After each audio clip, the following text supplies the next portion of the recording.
니네 엄마 월세 사니? 그 낡은 빌라 보증금이라도 빼서 예단 마련해와. 예비 시어머니 최미란이 예비 며느리에게 보낸 문자 끝에는 비웃음과 조롱이 담겨 있었습니다. 압구정 명품 부티크를 운영하는 그녀에게 허름한 동네에 사는 사돈은 그저 궁상일 뿐이었죠. 하지만 그녀는 몰랐습니다. 겉모습만 보고 사람을 판단했던 오만함의 대가는 상상보다 훨씬 더 잔혹할 것이라는 걸요. 지금부터 갑과 을이 송두리째 뒤바뀌며 모든 것의 주인이 누구였는지 밝혀지는 통쾌한 이야기가 시작됩니다. 오늘도 사연 끝까지 함께 해주세요. 아들의 상견례를 마치고 한남동 고급 빌라로 돌아온 최미란의 얼굴은 싸늘하게 굳어 있었습니다. 오늘따라 이 신발 왜 이렇게 불편해? 이게 얼마짜린데? 그녀는 현관문을 닫자마자 신고 있던 값비싼 하이힐을 아무렇게나 벗어 던졌습니다. 명품 핸드백은 소파 위에 던지듯 내려놓았죠. 넓디 넓은 거실을 가득 채운 최고급 가구와 예술 작품들도 그녀의 신경질적인 심기를 가라앉히지 못했습니다. 최미라는 팔짱을 단단히 낀 채 창가에 서서 방금 전 끝난 상견례를 곱씹었습니다. 유행이 한참은 지난 듯한 투피스 정장과 브랜드 로고는커녕 어디 시장에서 샀는지도 모를 낡은 가방을 들고 나온 사돈이 될 여자 박정숙. 하지만 정작 최미란의 심기를 가장 불편하게 만든 것은 따로 있었습니다. 바로 그 행색과는 도무지 어울리지 않는 몸에 밴 듯한 품이었죠.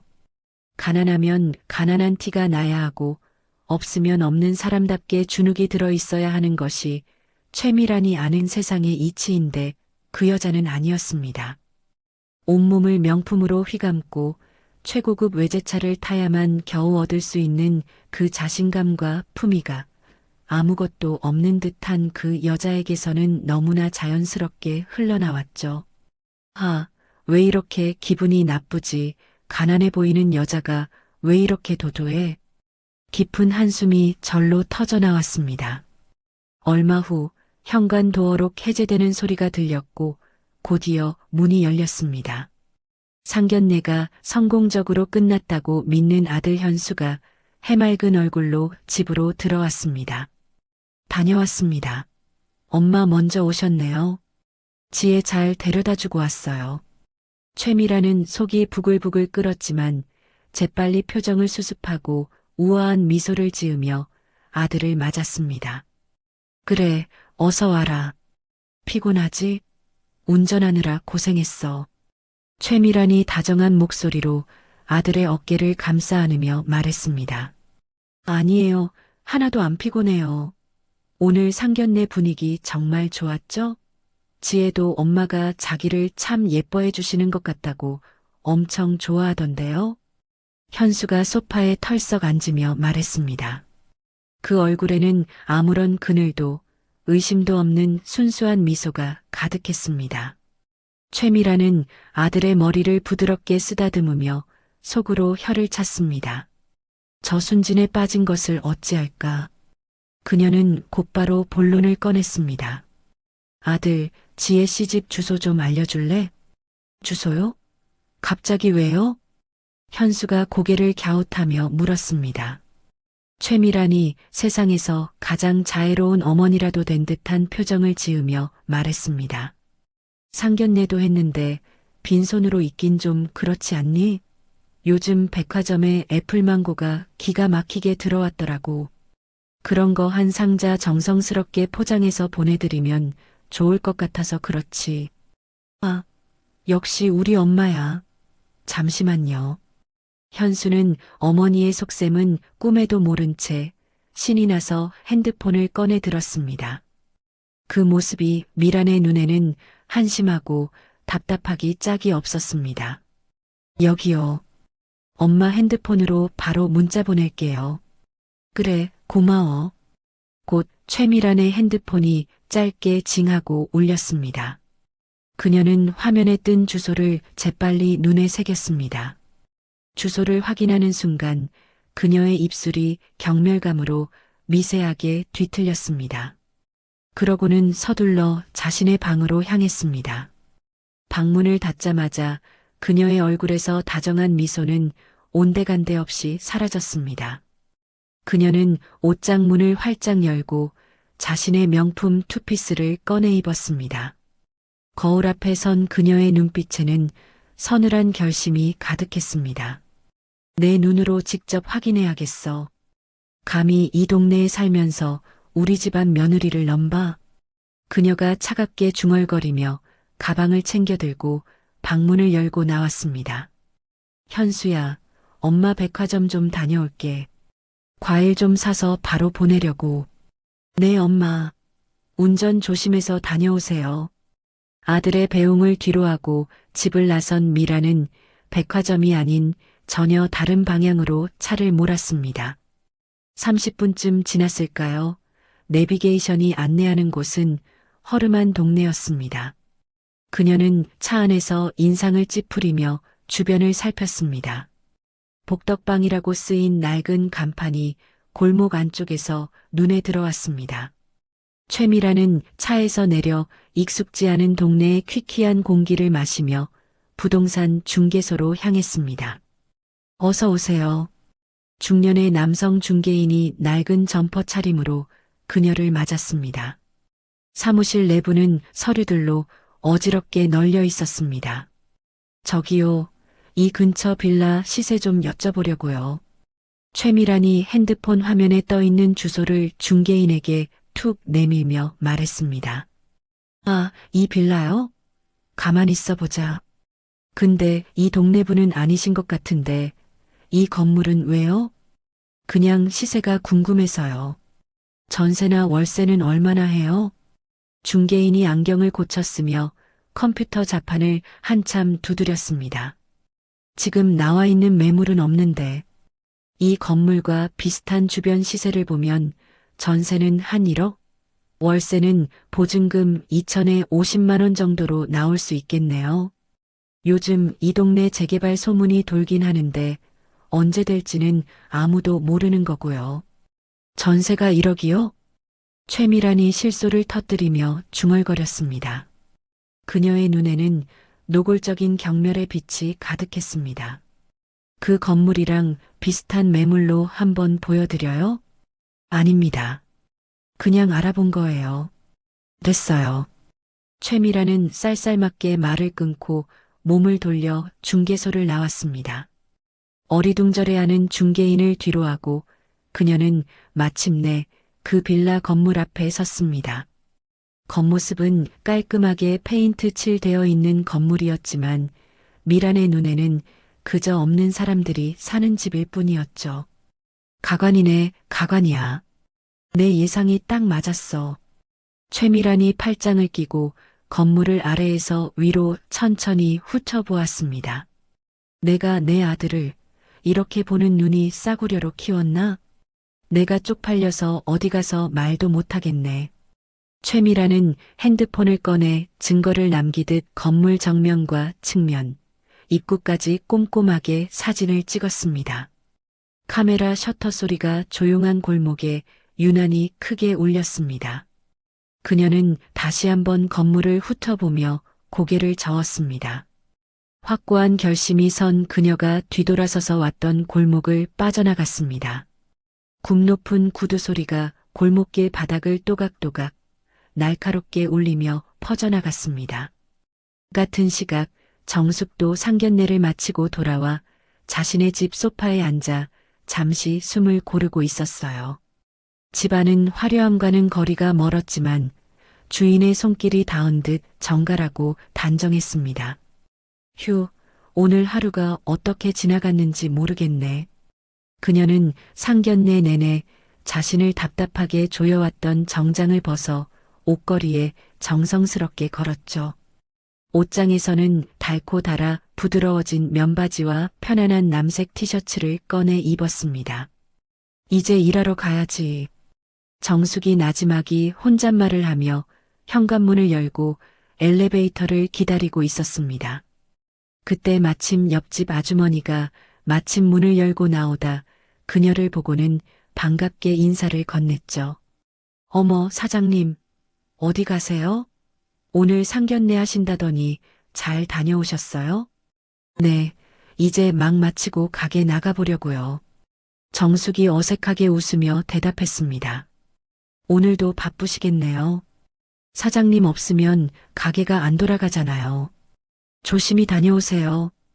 그래요, 고마워요.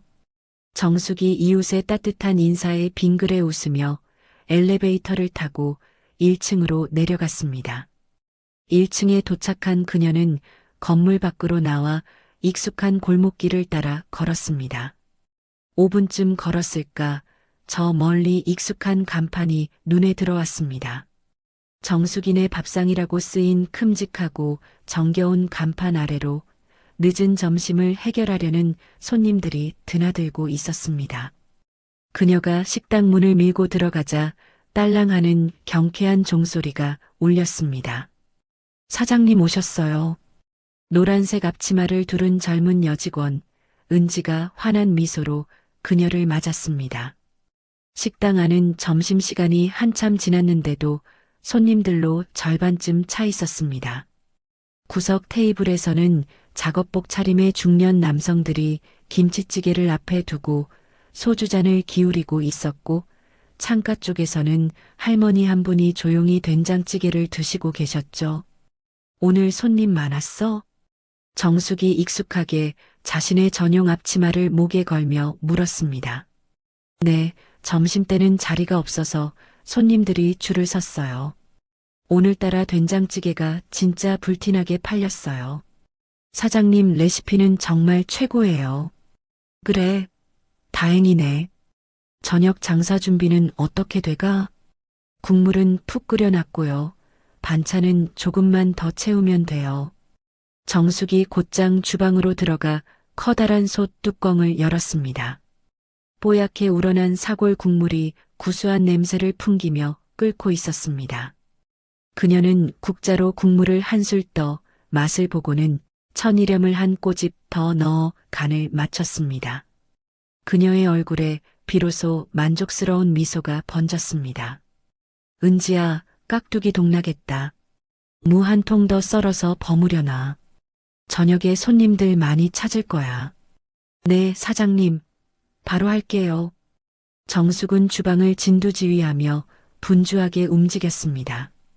대파를 써는 칼질 소리는 경쾌했고 양념을 만드는 손은 저울 없이도 완벽한 비율을 만들어냈습니다. 수십 년의 세월이 그녀의 손끝에 고스란히 녹아 있었어요. 시간이 흘러 해가 뉘엿뉘엿 저물기 시작했습니다. 저녁 6시가 되자 거짓말처럼 식당 문이 연달아 열리며 손님들이 밀려 들어왔습니다. 사장님, 여기 삼겹살 2인분이랑 소주 한 병이요. 사장님, 오늘 국물 맛죽이네요. 밥 한 공기 추가요.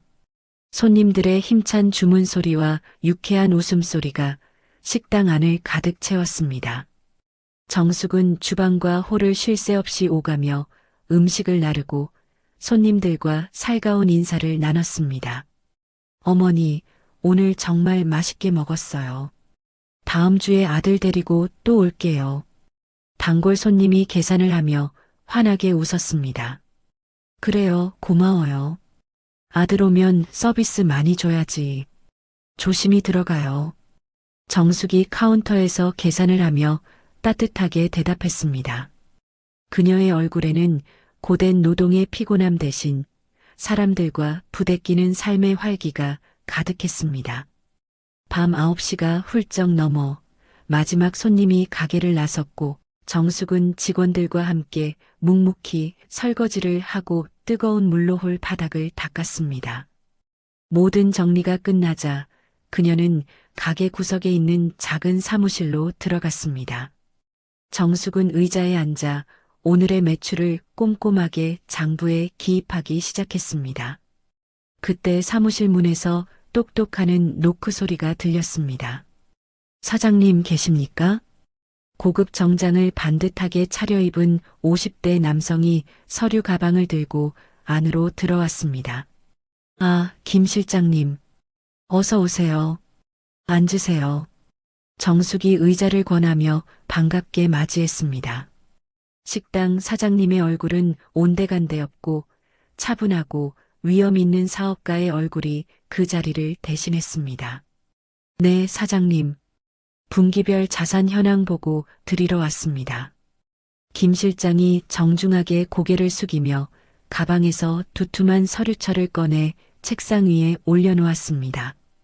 그는 서류를 한 장씩 넘기며 막힘없이 설명하기 시작했습니다.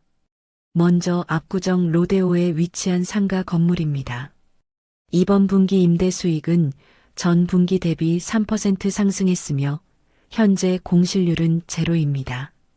그래요? 다행이네요. 네, 1층 명품 편집샵이 계약을 연장했고 2층 프라이빗 레스토랑도 반응이 좋아 만족도가 높습니다. 다만 김 실장이 잠시 말을 멈추고 다음 페이지를 넘겼습니다. 3층에 입점한 부티크 매장이 문제입니다. 임대료가 6개월째 연체되고 있습니다. 내용 증명을 수차례 발송했으나 묵묵부답입니다. 6달이나? 정숙의 표정이 조금 굳어졌습니다. 네, 사장님. 더는 기다리기 어렵습니다. 이제는 법적 조치를 취해야 할 시점입니다. 명도소송 준비를 바로 시작하겠습니다. 그 임차인, 이름이 뭐예요? 최미란입니다. 벨라부티크라는 상호로 운영하고 있습니다. 김 실장이 서류철에서 임대차 계약서 사본을 꺼내 정숙에게 건넸습니다. 정숙은 서류를 받아들고 천천히 내용을 읽어 내려갔습니다. 그녀의 눈이 계약서의 임차인 정보란에 적힌 이름 석자에 멈춰 섰습니다. 최미란. 오늘 낮 불편한 상견례 자리에서 마주 앉았던 사돈의 이름이었습니다. 그 이름을 보는 순간 정숙의 눈빛이 파도처럼 세차게 흔들렸습니다. 사장님, 어디 안 좋으십니까? 김 실장이 그녀의 표정 변화를 감지하고 조심스럽게 물었습니다. 아닙니다. 괜찮아요. 정숙이 천천히 서류를 책상 위에 내려놓았습니다. 그녀는 잠시 깊은 생각에 잠긴 듯 말이 없었습니다. 김 실장님, 이 임차인과 관련된 서류 전부 다시 챙겨다 줄 수 있습니까? 최초 계약서부터 내용 증명 발송 기록까지 하나도 빠짐없이요. 네, 사장님. 내일 아침까지 모두 정리해서 가져오겠습니다. 그리고 다른 자산 보고는 내일 듣도록 하죠. 오늘은 이만 퇴근하세요. 알겠습니다, 사장님. 김 실장이 서류를 가방에 챙겨 넣고 깍듯하게 인사한 뒤 사무실을 나갔습니다. 홀로 남은 정숙은 의자에 깊숙이 몸을 기댄 채 창밖을 바라봤습니다. 그녀는 깊은 한숨을 내쉬며 책상 서랍을 열어 다른 서류 뭉치를 꺼냈죠. 수십억 원대의 숫자들이 빼곡히 적힌 종합부동산세 납부 고지서였습니다. 박정숙이 수십억대의 세금 고지서에 담담히 서명하며 임차인 최미란의 이름을 곱씹던 다음 날 오후 정숙의 딸 지혜는 약속 장소인 카페에 먼저 도착해 현수를 기다리고 있었습니다. 화사한 원피스 차림의 그녀는 곧 있을 결혼 생각에 연신 입가에 미소가 피어났습니다. 그때 징하는 소리와 함께 핸드폰 화면에 반가운 이름이 떴습니다. 발신자는 시어머님이라고 저장된 최미란이었습니다. 지혜는 상견례 이후 처음 오는 연락에 설레는 마음으로 서둘러 메시지를 열었습니다. 하지만 화면에 나타난 긴 글을 확인하는 순간 그녀의 얼굴에서 미소가 순식간에 사라졌죠.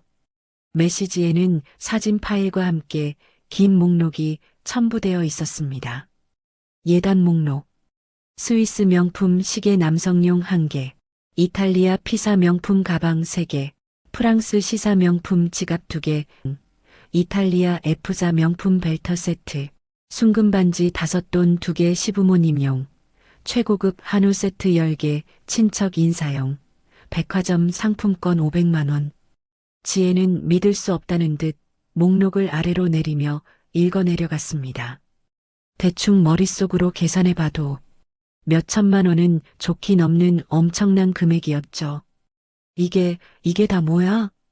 지혜가 저도 모르게 작은 목소리로 중얼거렸습니다. 그녀는 혹시라도 자신이 잘못 본 것은 아닐까 하는 마음에 목록을 몇 번이고 다시 위아래로 훑어보았습니다. 하지만 아무리 다시 봐도 달라지는 것은 없었어요. 바로 그때 핸드폰이 다시 한번 짧게 진동했습니다. 미란에게서 두 번째 메시지가 도착한 것이었죠. 지혜 씨, 목록은 확인했나요? 우리 집안 대대로 내려오는 예단의 격식이란 게 있어요. 이 정도는 해야 남들 보기에 부끄럽지 않지.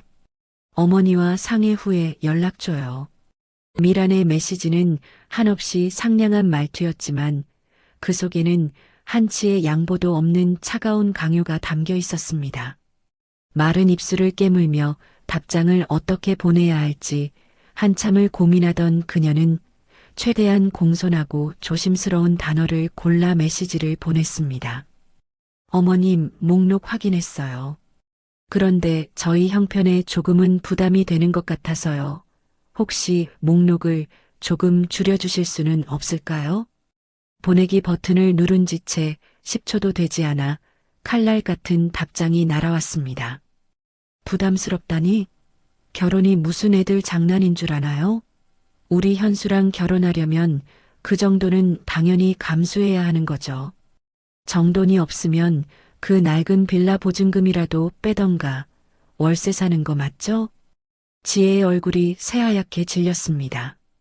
낡은 빌라, 월세. 미란이 던진 경멸적인 단어들이 비수가 되어 심장을 꿰뚫는 듯 했습니다. 자신을 무시하는 것은 참을 수 있었지만 평생 자신을 위해 헌신해온 어머니까지 모욕하는 것은 견딜 수가 없었습니다. 어떻게 우리 집을 낡은 빌라라고. 지혜가 떨리는 목소리로 중얼거리며 핸드폰을 쥔 손에 힘을 주었습니다. 어느새 눈가에 뜨거운 눈물이 방울방울 맺히기 시작했습니다.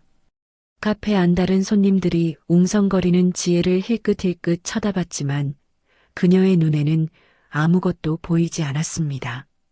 야속하게도 핸드폰은 또다시 진동했습니다. 미란의 마지막 메시지는 지혜의 남은 자존심마저 산산조각 냈습니다. 아, 그리고 예단 준비되면 물건마다 사진 전부 찍어서 나한테 먼저 보내줘요. 요즘 가짜가 하도 많아서 말이에요. 내가 직접 확인은 해봐야 할 것 같네요. 지혜는 더 이상 화면을 볼 수가 없었습니다. 그녀는 핸드폰을 테이블 위에 소리나게 내려놓았습니다. 두 손으로 얼굴을 감싸 쥐고 터져나오는 울음을 삼키려 애썼지만 눈물은 손가락 사이로 하염없이 흘러내렸습니다. 지혜가 황급히 눈물을 닦으며 자리에서 일어섰습니다. 그녀는 더 이상 그곳에 앉아 있을 수가 없었습니다. 가방을 집어들고 비틀거리며 카페를 빠져나온 그녀는 정처 없이 거리를 걸었습니다. 최미란이 보낸 메시지들이 머릿속에서 계속해서 메아리 쳤죠. 집에 도착한 지혜는 도어록을 누를 힘조차 없는 듯 현관문 앞에 한참을 서 있었습니다. 문을 열고 안으로 들어서자 부엌에서 맛있는 냄새와 함께 어머니의 목소리가 들려왔습니다. 지혜야, 왔어? 손 씻고 밥 먹자. 네, 엄마. 지혜가 힘없이 대답하며 거실 소파에 가방을 던지듯 내려놓고 주저앉았습니다. 앞치마를 두른 정숙이 딸의 기운 없는 목소리에 걱정스러운 얼굴로 부엌에서 나왔습니다. 왜 그래? 어디 아파? 얼굴이 하얗게 질렸는데? 아니에요, 괜찮아요. 괜찮긴 뭐가 괜찮아. 무슨 일 있었어? 엄마한테 솔직하게 말해봐. 정숙이 지혜의 옆에 앉아 딸의 차가운 손을 따뜻하게 감싸주었습니다. 어머니의 온기에 그동안 억지로 참아왔던 서름이 한꺼번에 폭발했습니다. 엄마. 응, 우리 딸, 말해봐. 시어머니께서 예단을 준비하라고 목록을 보내셨는데 금액이 너무. 지혜가 떨리는 목소리로 겨우 입을 열었습니다. 얼마나 많길래 우리 딸이 이렇게 기가 죽었어? 몇 천만 원은 좋게 넘을 것 같아요. 듣도 보도 못한 명품 시계에 가방에 목록이 끝이 없어요. 정숙의 표정이 순간 굳어졌습니다. 그게 다가 아니에요. 지혜는 차마 다음 말을 잇지 못하고 눈물만 뚝뚝 흘렸습니다. 뭐라고 하셨는데? 똑똑히 말해봐. 정숙의 목소리가 낮고 차분하게 가라앉았습니다. 우리 사는 이 집, 이 빌라 보증금이라도 빼서 해오래요. 어차피 월세 사는 세입자 아니냐면서. 순간 정숙의 눈빛이 얼음장처럼 차갑게 변했습니다. 그녀는 딸의 손을 더욱 꽉 쥐었습니다. 그 말을 그 여자가 직접 너한테 했어? 네, 문자로요. 지혜가 덜덜 떨리는 손으로 핸드폰을 꺼내 메시지 내용을 보여주었습니다. 정숙은 딸의 핸드폰을 받아들고 화면 속의 오만한 문장들을 천천히 하나하나 곱씹듯 읽어내려갔습니다. 모든 내용을 확인한 그녀의 입가에 싸늘한 쓴웃음이 번졌습니다. 지혜야. 네, 엄마. 너 이 결혼 정말 하고 싶니? 정숙이 조용하지만 그 어떤 말보다 단호한 목소리로 물었습니다. 저는 현수 씨를 사랑하는데 내가 물어본 건 그게 아니야. 이런 시어머니를 감당하면서 살 수 있겠어? 현수가 이런 엄마한테서 너를 지켜줄 수 있는 사람이야? 지혜는 아무 대답도 하지 못한 채 고개를 떨궜습니다. 정숙은 말없이 딸의 어깨를 깊이 감싸 안았습니다. 엄마 걱정은 하지 마. 돈이 문제라면 아무 걱정할 필요 없어. 그러니 내 마음이 이끄는 대로 해. 엄마는 무슨 일이 있어도 우리 딸 편이야. 엄마. 지혜가 어머니의 품에 얼굴을 묻고 아이처럼 서럽게 울기 시작했습니다. 그녀의 눈빛에는 깊은 슬픔과 함께 서리빨 같은 결심이 조용히 깃들고 있었어요. 어머니의 품에서 한참을 울고 난 지혜는 밤새 뒤척이다 결심을 굳히고 현수에게 전화를 걸었습니다. 사랑만으로는 넘을 수 없는 벽이 있다는 것을 어렴풋이 깨달았기 때문이죠. 여보세요. 지혜야, 아까 카페에서 한참 기다렸는데 왜 안 왔어? 전화도 안 받고 걱정했잖아. 미안해요, 현수 씨. 내일 시간 괜찮아요? 다음 날 그녀는 약속 장소인 공원 벤치에 먼저 나와 있던 현수를 발견하곤 터벅터벅 걸어갔습니다. 현수가 반가운 마음에 자리에서 벌떡 일어나 손을 흔들었습니다. 지혜야, 여기야. 하지만 지혜는 그의 부름에 대답 없이 웃음기 하나 없는 얼굴로 그에게 다가왔습니다. 가까이서 본 그녀의 얼굴은 엉망이었습니다. 간밤에 얼마나 울었는지 두 눈은 퉁퉁 부어 있었고 입술은 바짝 말라 있었습니다. 평소에 생기 넘치던 모습은 온데간데 없었습니다. 왜 이렇게 늦었어? 오는 길에 무슨 일 있었어? 전화는 왜 안 받고? 현수가 걱정스러운 마음에 쏟아내듯 물었습니다. 현수 씨, 우선 앉아요. 지혜가 얼음처럼 차가운 목소리로 말하며 먼저 벤치에 앉았습니다. 그녀의 목소리에 현수의 심장이 쿵 하고 내려앉았죠. 지혜는 아무 말 없이 가방에서 핸드폰을 꺼냈습니다. 그녀는 잠시 망설이는 듯 하더니 이내 결심한 표정으로 화면을 현수에게 보여주었습니다. 이거 어머님께서 어제 저한테 보내신 문자예요. 현수가 고개를 숙여 화면을 들여다보았습니다. 눈을 의심케 하는 예단 목록이 화면을 가득 채우고 있었고 그 아래로 그의 어머니 미란이 보낸 메시지들이 이어지고 있었습니다.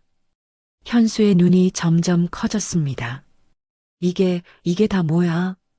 그는 화면을 아래로 내리며 메시지를 하나씩 읽었습니다. 그 낡은 빌라 보증금이라도 빼서 어차피 세입자시잖아요. 가짜 살까봐 걱정되네라는 문구들을 본 순간 현수의 얼굴이 새하얗게 질려버렸습니다. 온몸에 피가 빠져나가는 느낌이었습니다. 지혜야, 미안해. 정말 미안하다. 현수가 고개를 들지 못한 채 사과했습니다. 그의 목소리는 심하게 떨리고 있었습니다. 현수 씨가 저한테 미안할 일은 아니죠. 지혜의 목소리에는 어떤 감정도 실려 있지 않아 더욱 서늘하게 들렸습니다. 우리 엄마가 어떻게 이런 말을, 아니, 내가 알았어야 했는데, 내가 막았어야 했는데. 현수가 두 손으로 얼굴을 감싸쥐며 자책했습니다. 지혜가 애써 눈물을 참으며 말을 이었습니다. 현수 씨, 저희 어머니는요. 평생 누구에게 싫은 소리 한 번 못하고 남한테 피해 안 주려고 아등바등 살아오신 분이에요. 새벽부터 밤늦게까지 일만 하면서 저 하나 바라보고 살아오셨다고요. 그런 우리 엄마를 당신 어머니께서 그런 식으로 모욕하는 건 제가 참을 수가 없어요. 알아, 다 알아. 당연히 화날 만해. 내가 들어도 피가 거꾸로 솟는데. 현수가 그녀의 손이라도 잡고 싶은 마음에 손을 뻗었지만 지혜는 그를 피하듯 손을 뒤로 뺐습니다. 그 작은 몸짓 하나가 현수에게는 천길 낭떠러지처럼 느껴졌습니다. 현수 씨, 이렇게는 결혼 못해요. 내가 엄마한테 말씀드릴게. 당연히 이건 잘못됐다고 말해야지. 이건 말도 안 되는 거라고 당장 가서 지혜랑 어머님께 무릎 꿇고 사과하시라고 말씀드릴 거야. 그럼 어머님께서 생각을 바꿔주실까요? 지혜의 목소리는 마치 모든 결과를 이미 알고 있다는 듯한 말투였습니다. 설득할게. 내가 어떻게든 설득해 볼게. 이건 명백히 우리 엄마가 잘못한 거니까. 현수가 애타는 목소리로 말했습니다. 지금 당장 집에 갈게. 지혜야, 나 믿고 조금만 기다려줘. 응? 현수가 황급히 자리에서 일어나 그녀를 안심시키려 했지만 지혜는 그저 고개만 한번 까딱하고는 차갑게 돌아섰습니다. 그날 저녁 현수는 지옥 같은 마음으로 한남동 집으로 돌아왔습니다. 미라는 거실 소파에 우아하게 앉아 드라마를 보고 있었습니다. 엄마, 왔어? 왜? 미란이 TV에서 눈을 떼지 않은 채 건성으로 대답했습니다.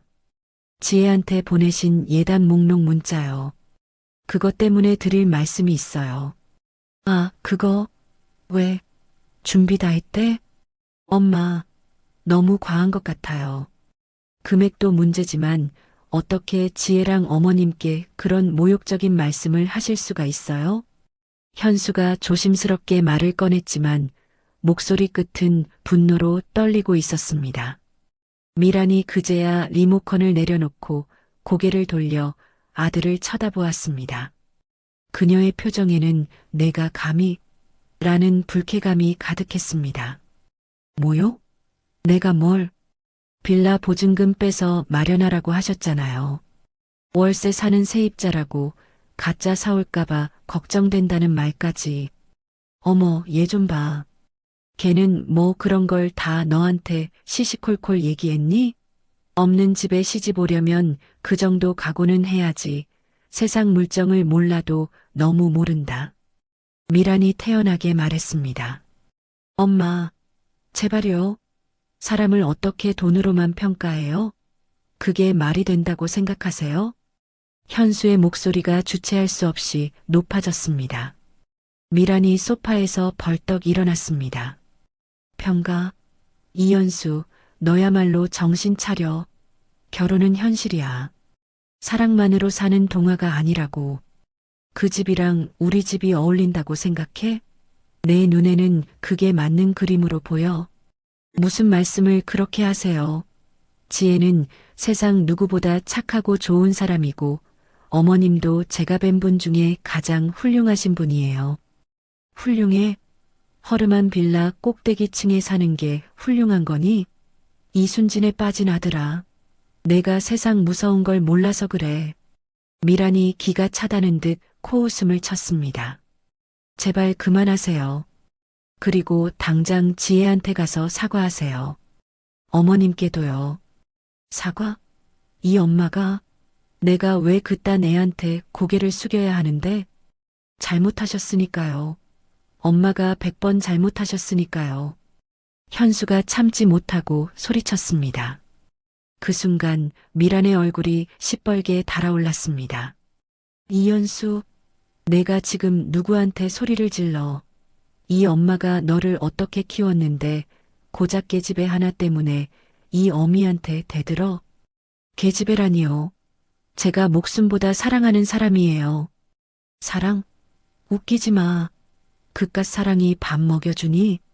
돈도 없고 백도 없는 집안이랑 결혼해서 평생 고생하며 살고 싶어? 내가 정원한다면 그렇게 해. 대신 이 집에서 당장 나가. 그리고 나 볼 생각도 하지 마. 미란이 팔짱을 끼고 아들을 쏘아봤습니다. 현수는 더 이상 말을 잇지 못했습니다. 그는 분노와 절망이 뒤섞인 눈으로 어머니를 노려보다가 이내 주먹을 꽉 쥐고 자신의 방으로 향했습니다. 쾅! 문이 부서져라 닫히는 소리가 넓은 거실을 가득 울렸습니다. 미라는 다시 소파에 주저앉아 거칠게 숨을 몰아쉬었습니다. 그녀의 손이 분노로 미세하게 떨리고 있었습니다. 사흘 후 현수는 다시 지혜를 만났습니다. 같은 공원, 같은 벤치였지만 두 사람 사이의 공기는 며칠 전보다 훨씬 더 차갑고 무거웠습니다. 지혜야. 현수가 차마 고개를 들지 못하고 땅바닥을 보며 입을 열었습니다. 어떻게 됐어요? 지혜가 모든 것을 이미 알고 있다는 듯 조용히 물었습니다. 미안해, 엄마가 내 말을 전혀 들으려고 하시질 않아. 그럴 줄 알았어요. 지혜의 목소리에는 일말의 기대도 남지 않은 체념만이 묻어 있었습니다. 아니야, 조금만 더 시간을 줘. 내가 계속 설득해 볼게. 분명 엄마 마음도 풀릴 거야. 내가 꼭. 현수 씨. 지혜가 그의 말을 끊었습니다. 응? 현수 씨는 저랑 어머님 중에 한 사람을 선택해야 한다면 누구를 선택하실 건가요? 지혜가 텅 빈 눈으로 현수의 눈을 똑바로 바라보며 물었습니다. 현수는 아무 말도 하지 못했습니다. 입술만 벙긋거릴 뿐 어떤 대답도 나오지 않았습니다. 그는 지혜를 사랑했지만 평생을 의지해온 어머니를 버릴 자신도 없었습니다. 대답 안 하셔도 알 것 같아요. 현수 씨는 어머님을 버리지 못할 거예요. 아니, 저와 어머님 사이에서 아무런 선택도 하지 못하겠죠. 지혜가 희미하게 웃었습니다. 그 미소가 너무나 슬퍼 보여 현수의 가슴이 미어졌습니다. 지혜야, 그게 아니라 나는. 현수 씨, 저 이제 너무 지쳐요. 결혼이라는 게 우리 둘만 좋다고 할 수 있는 게 아니라는 걸 이제야 알았어요. 지혜의 목소리가 가늘게 떨려왔습니다. 지혜야, 제발 조금만 더 참아줘. 내가 어떻게든 해결할게. 나 믿지? 현수가 다급하게 그녀의 손을 잡았습니다. 하지만 지혜는 그 손을 천천히 하지만 단호하게 빼내며 자리에서 일어났습니다. 아니요. 현수 씨는 아무것도 해결하지 못할 거예요. 전화할게요. 생각할 시간이 좀 필요해요. 지혜야.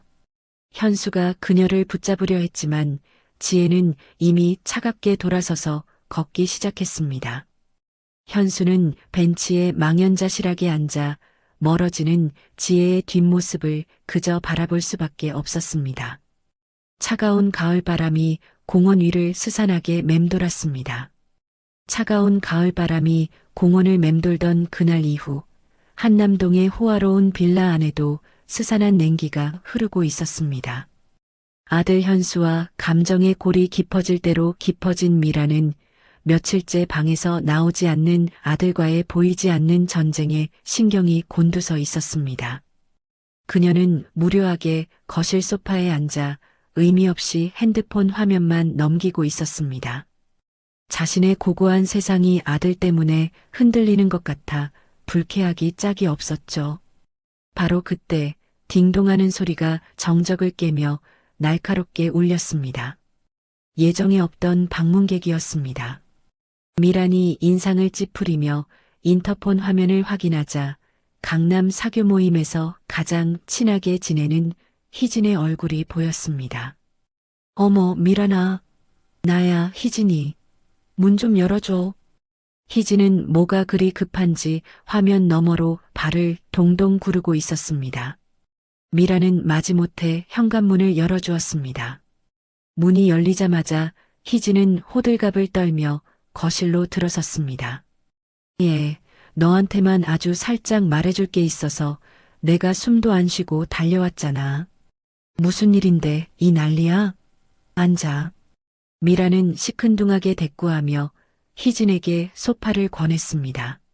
아휴, 목말라. 찬물 한 잔만 주라. 물을 마시며 한숨 돌린 희진이 주변을 살피더니 비밀 이야기라도 하듯 미란에게 몸을 기울이며 속삭였습니다. 미란아, 너 기억나? 며칠 전에 우리 브런치 하면서 내가 보여준 사진 말이야. 그 예비 사돈, 촌스럽다고 흉보면서 보여줬던 그분 있잖아. 박정숙 씨? 그 여자가 왜? 미란의 목소리에 경계심이 어렸습니다. 희진은 흥분을 감추지 못하고 목소리를 높였습니다. 내가 오늘 은행 최상위 VVIP들만 따로 부르는 극비 투자 세미나에 갔거든. 거기서 자산관리사가 이분은 언론 노출을 극도로 꺼리시는 저희 센터 최고의 숨은 VVIP 고객이라면서 아주 조심스럽게 자료를 하나 보여주는 거야.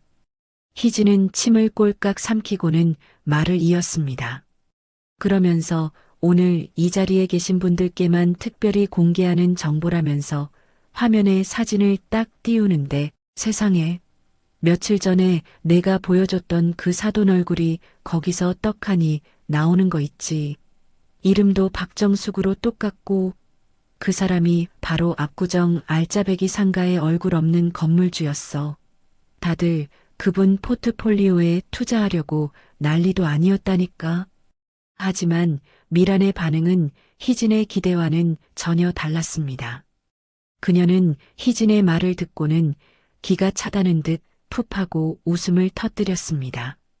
뭐, 얼굴 없는 건물주? 희진아, 그게 말이나 돼? 어디 보여줘봐. 거기 핸드폰도 못 가지고 들어가. 근데 내가 직접 봤다니까. 내가 보여준 사진 속 그 사람이랑 똑같이 생겼단 말이야. 내가 그 여자 사는 닭장 같은 빌라 꼭대기층까지 직접 가봤다고 몇 번을 말해. 그런 사람이 무슨 수백억 대 자산가야. 너야말로 세상 물정 모르는 소리 좀 그만해. 미란이 손사래를 치며 희진의 말을 일축했습니다. 희진은 답답하다는 듯 가슴을 쳤지만 미란의 완고한 태도에 더는 말을 잇지 못했습니다. 알았어, 알았어. 내가 그렇다면 그런 거겠지. 그래도 혹시 모르니까. 됐어. 바쁜데 와줘서 고맙다. 조심해서 들어가. 미라는 사실상 친구를 내쫓듯 자리에서 일어났습니다. 멋쩍어진 희진은 찝찝한 표정으로 자리에서 일어나 집을 나섰습니다. 희진이 돌아간 후 미라는 다시 혼자가 되었습니다. 그녀는 친구의 말이 터무니없다고 생각하면서도 마음 한구석에 피어오른 찝찝함을 떨칠 수가 없었습니다. 만약 진짜라면? 그녀는 자신의 의심을 확인하고 싶었습니다. 아니, 자신의 생각이 맞다는 것을 증명하고 싶었습니다. 미라는 곧장 핸드폰을 집어들어 인터넷 등기소에 접속했습니다. 공인인증서로 로그인한 그녀는 한치의 망설임도 없이 정숙의 빌라 주소를 입력했습니다. 내 눈으로 직접 확인하면 그만이지. 잠시 후 화면에 해당 건물의 등기부등본이 나타났습니다. 미라는 침을 삼키며 화면을 천천히 훑어 내려갔습니다. 그리고 소유자 정보란에 적힌 이름을 확인하는 순간 그녀의 호흡이 멎었습니다. 소유자 박정숙 단독 소유. 말도 안 돼. 미란의 입에서 탄식이 흘러나왔습니다. 아무리 눈을 비비고 다시 봐도 건물 전체의 소유주는 분명 박정숙이었습니다. 충격으로 잠시 멍하니 화면을 바라보던 그녀의 얼굴에 이내 경멸적인 미소가 떠올랐습니다. 건물주는 맞네. 근데 고작 이런 다 쓰러져가는 빌라 하나? 이게 전 재산이겠지. 그녀는 순식간에 상황을 자신에게 유리하게 비틀어 해석했습니다. 어디 보자. 전세금이 1억 초반이었으니까 건물 전체 가격도 기껏해야 10몇 억이겠네. 안 봐도 비디오지. 은행 대출 잔뜩 끼고 그 이자 갚으려고 저기 꼭대기층에 직접 사는 불쌍한 신세일 거야. 쯧쯧, 가난한 건물주라니 꼴불견이 따로 없네. 미라는 자신의 완벽한 추리에 만족하며 의기양양하게 자리에서 일어났습니다. 바로 그때 현수의 방문이 벌컥 열렸습니다. 며칠 만에 방에서 나온 현수가 무표정한 얼굴로 현관으로 향했습니다. 현수야, 어디 가니? 미란이 아무 일도 없었다는 듯 밝게 물었습니다. 나갑니다. 엄마랑 얘기 좀 해. 내가 그 박정숙 씨에 대해서 확실하게 알아봤어. 건물주기는 하더라. 근데 말이야. 엄마, 제발 그만하세요. 현수가 문손잡이를 잡으며 말을 끊었습니다. 내 말 들어. 고작 그 낡은 빌라 하나 가진 게 전부라고. 그것도 대출이 잔뜩 끼어 있을 게 뻔하고.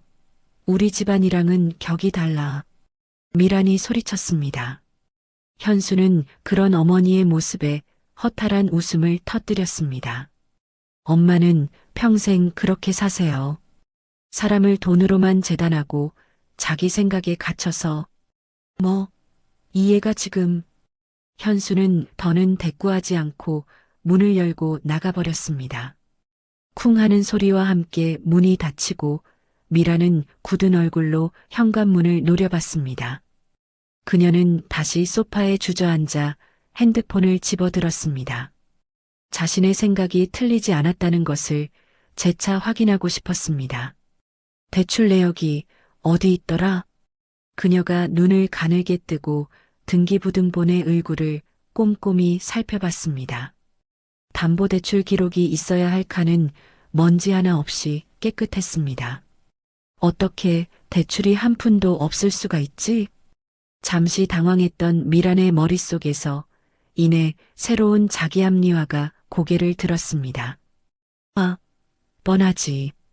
신용불량자거나 세금 체납자라서 자기 명의로는 대출이 안 나오는 거겠지. 차명으로 돈을 빌렸거나 아니면 사채라도 썼을 거야. 틀림없어. 그녀는 완벽한 답을 찾아낸 사람처럼 무릎을 탁 쳤습니다. 그래, 그거야. 안 그러면 저런 허름한 곳에서 살 이유가 없지. 모든 게 설명되잖아. 미라는 핸드폰을 테이블에 던지듯 내려놓았습니다. 모든 의심이 사라진 그녀의 얼굴에는 오만한 확신만이 가득했습니다. 두고 봐라, 이현수. 나중에 엄마 말 안 들은 거 땅을 치고 후회하게 될 테니. 최미란이 스스로 파놓은 무지의 구덩이 속에서 오만한 확신을 다지고 있을 바로 그 다음 날 오전이었습니다. 아침 장사를 막 끝낸 정숙이네 밥상은 점심시간을 앞두고 잠시 숨을 고르고 있었습니다. 식당 뒤편의 작은 사무실 정숙은 굳은 얼굴로 책상에 앉아 어제 김 실장이 두고 간 압구정 상가 서류를 다시 한번 훑어보고 있었습니다. 똑똑. 그때 사무실 문을 두드리는 소리가 들렸습니다. 사장님, 저 김 실장입니다. 문 밖에서 들려오는 차분한 목소리에 정숙이 서류에서 눈을 떼었습니다. 들어오세요. 문이 열리고 서류 가방과 함께 최신형 태블릿 PC를 든 김 실장이 사무실로 들어왔습니다. 그는 정중하게 고개를 숙여 인사하고 정숙의 맞은편 의자에 앉았습니다. 사장님, 어제 지시하신 임차인 최미란 씨 관련 보고서 요청하신 대로 준비해 왔습니다. 김 실장은 두툼한 서류철과 함께 태블릿 PC를 책상 위에 올려놓고 전원을 켰습니다. 서류와 함께 사장님의 이해를 돕기 위한 영상 자료를 별도로 준비했습니다. 영상 자료? 정숙의 눈썹이 살짝 올라갔습니다. 네. 100마디 말보다 한번 보시는 것이 나을 거라 판단했습니다. 김 실장이 태블릿 화면을 정숙 쪽으로 돌렸습니다. 화면에는 임차인 최미란 관련 종합보고 영상이라는 제목이 떠 있었습니다. 이 영상은 어제 최미란 씨 매장 앞 찍은 동영상입니다. 관리인이 월세 때문에 방문한 장면입니다. 그가 재생 버튼을 누르자 영상이 재생되기 시작했습니다. 사모님 약속하신 날짜가 벌써 일주일이나 지났습니다. 이러시면 저도 곤란합니다. 아니, 지금 제가 돈 떼먹을 사람으로 보이세요? 제가 VIP 고객들 상대하느라 정신이 없어서 잠깐 깜빡한 거 가지고 뭘 여기까지 찾아와요? 알아서 보내준다니까. 벌써 6개월이나 월세가 밀렸습니다. 다음 달까지 해결이 안 되면 저희도 어쩔 수 없어요. 알았다고요.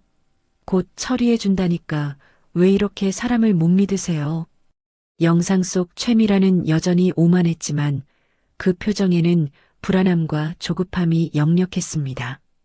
그 영상을 본 정숙은 아무 표정 없이 얼음 같은 눈으로 화면을 바라보고 있었습니다. 김 실장이 화면을 정지시키며 입을 열었습니다. 다음 영상은 보고서 내용과 같습니다. 현재 거주 중인 한남동 빌라는 보증금 3억, 월세 1,500만 원의 렌트이며 이마저도 2달째 연체 중인 것으로 확인됩니다. 김 실장이 다시 태블릿을 조작했습니다. 다음은 임차인의 신용 상태입니다. 신용정보사 조회 결과 신용등급은 최하위 수준입니다. 제2금융권과 대부업체 등 여러 곳에서 한도를 초과하여 대출을 받은 기록이 있으며 사실상 신용불량 상태에 가깝습니다. 남편의 사업 부도 이후 겉으로 보이는 화려한 삶은 모두 빚으로 유지해온 것으로 보입니다. 모든 보고가 끝났습니다. 김 실장은 태블릿을 끄고 정숙의 결정을 기다렸습니다. 사무실 안에는 무거운 침묵만이 흘렀습니다. 사장님, 김 실장이 조심스럽게 입을 열었습니다. 모든 증거는 차고 넘칩니다. 즉시 명도소송 절차에 착수하여 강제 집행을 준비하도록 지시하시겠습니까? 김 실장이 보고를 마치며 물었습니다.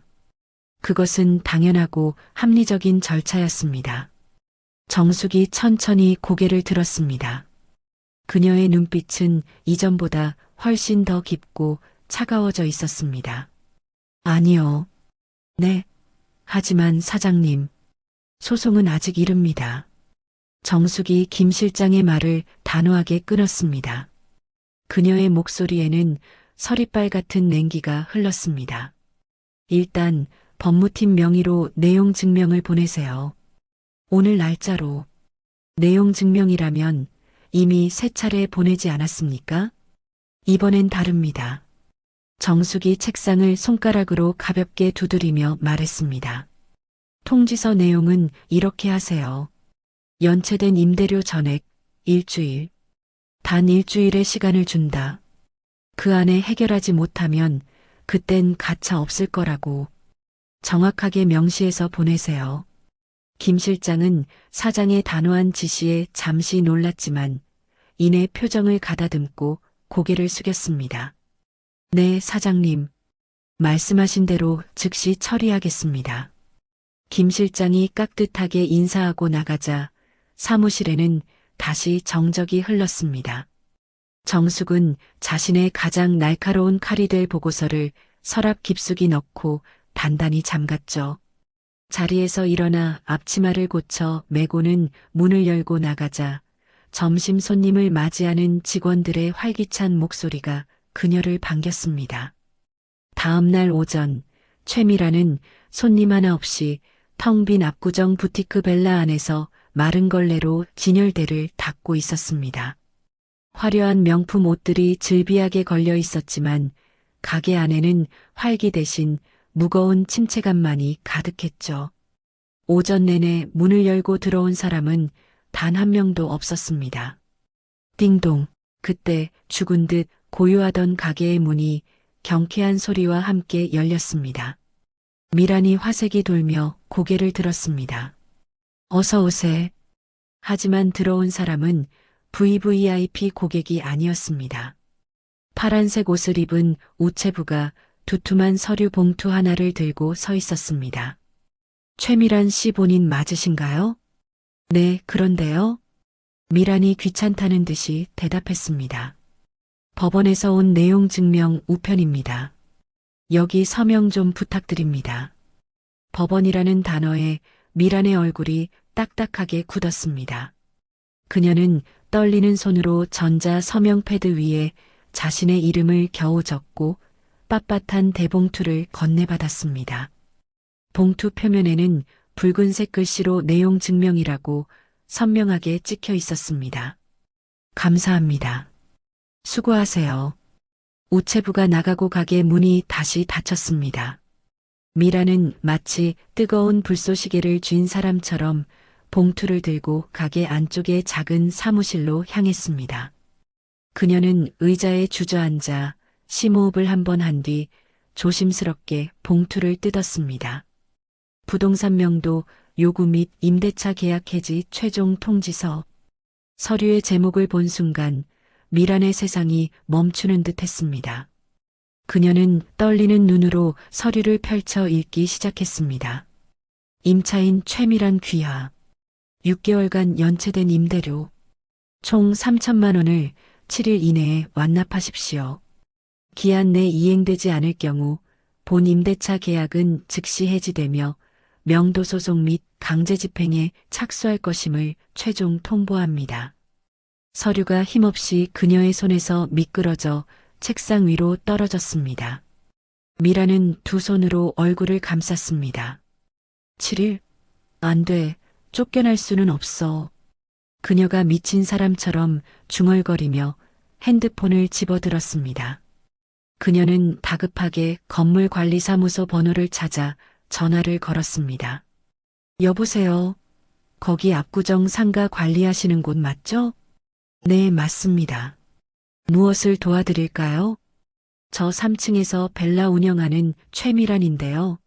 방금 내용 증명이라는 걸 받았는데 이게 무슨 말이에요? 아, 최미란 사장님. 네, 저희 쪽에서 발송한 것이 맞습니다. 상대방의 목소리는 기계처럼 차갑고 사무적이었습니다. 아니, 그래도 그렇지. 어떻게 사람한테 말 한마디 없이 이런 걸 보내요? 제가 사정이 좀 어려워서 그러는데 조금만 더 시간을 주실 수 없을까요?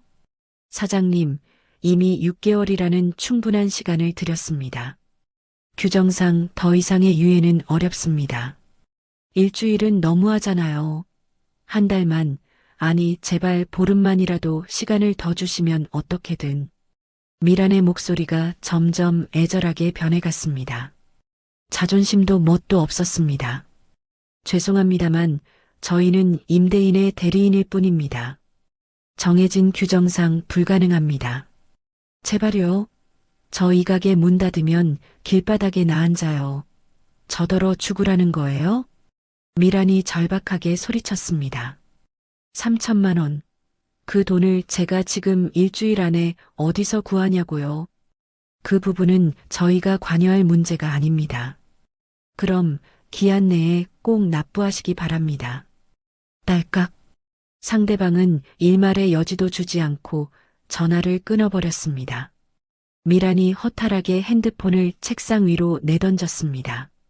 3천만 원, 그녀는 의자에 깊숙이 몸을 파묻고 멍하니 천장만 올려다봤습니다.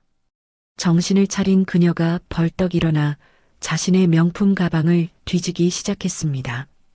지갑에 든 카드와 여러 개의 통장을 꺼내 잔액을 확인했습니다. 가장 많이 쓰던 주거래 통장에는 187만 원이 찍혀 있었습니다. 다른 통장들의 잔액을 모두 긁어 모아도 300만 원이 채 되지 않았습니다. 미라는 마지막 희망을 걸고 은행 앱을 열어 신용대출 가능 금액을 조회했습니다. 잠시 후 화면에 뜬 붉은색 글씨가 그녀의 마지막 희망마저 짓밟았습니다. 대출 가능 금액 0원. 사유 고객님은 현재 신용등급 미달 및 과다 채무로 인해 대출 신청이 불가능합니다. 진짜 미쳐버리겠네. 미란이 핸드폰을 떨어뜨리고 책상에 머리를 감싸쥐었습니다. 이제 남은 방법은 하나뿐이었습니다. 그녀는 떨리는 손으로 연락처를 뒤져 평소 친하게 지내던 강남의 지인들에게 전화를 걸기 시작했습니다. 여보세요? 희진아, 나 미란인데. 미란아. 웬일이야? 저기, 정말 미안한데 내가 지금 급전이 좀 필요해서 3천만 원만 빌려줄 수 있을까? 전화기 넘어가 순간 조용해졌습니다. 갑자기 무슨 일인데? 너 무슨 일 있어? 나중에 다 설명할게. 내가 일주일 안에 무조건 갚을게. 제발 좀 도와줘, 응? 미란아, 정말 미안한데. 나도 얼마 전에 아들 유학비로 큰 돈이 나가서 지금은 여유가 없네. 알았어, 미안하다. 미라는 전화를 끊고 다음 번호를 눌렀습니다. 하지만 돌아오는 대답은 모두 비슷했습니다. 어머, 미란 씨. 나도 지금 남편 사업 때문에 힘들어. 갑자기 그렇게 큰 돈은 좀 곤란한데. 다음에 여유 생기면 내가 먼저 연락할게. 5통의 전화가 모두 거절로 끝났을 때 미라는 핸드폰을 책상에 던져버렸습니다. 이것들이 내가 잘 나갈 땐 그렇게 붙어 다니더니 다들 나한테 등을 돌리네. 그녀의 입가에 자조적인 쓴웃음이 걸렸습니다. 미라는 넋나간 사람처럼 사무실 밖으로 나와 가게 안을 둘러보았습니다. 자신의 분신과도 같았던 이 모든 것들이 이제 곧 신기루처럼 사라질 것이었습니다. 유리문 너머로 보이는 압구정거리는 여전히 화려했습니다. 최신 명품백을 든 여자들이 웃고 떠들며 지나갔고 번쩍이는 외제차들이 미끄러지듯 거리를 누볐습니다. 바로 어제까지 자신이 속해 있다고 믿었던 세상이었습니다. 내가 여기서 쫓겨난다고? 미란의 눈의 끝내 뜨거운 눈물이 차올랐습니다. 그녀는 다시 사무실로 들어가 책상 서랍을 열었습니다. 수백 장의 명함이 담긴 상자를 꺼냈지만 누구에게도 손을 내밀 용기가 나지 않았습니다. 그녀는 의자에 주저앉아 책상 위에 놓인 내용 증명을 다시 집어들었습니다. 선명하게 찍힌 7일 이내라는 문구가 사형 선고처럼 그녀의 눈을 파고들었습니다. 일주일, 고작 일주일. 가게 밖에서는 여전히 사람들의 활기찬 웃음소리가 들려왔습니다. 하지만 미란의 귀에는 아무것도 들리지 않았습니다. 자신의 마지막 자존심이었던 부티크에서 쫓기듯 빠져나온 최미란에게 한남동의 호화로운 빌라는 마지막 남은 피난처였습니다. 물론 그 피난처의 월세마저 2달이나 밀려 있다는 불편한 진실을 애써 외면하고 있었지만 적어도 이 문 안에서는 아직 자신이 세상의 주인인 것만 같았죠. 미라는 거실 소파에 영혼이 빠져나간 사람처럼 축 늘어져 앉아 있었습니다.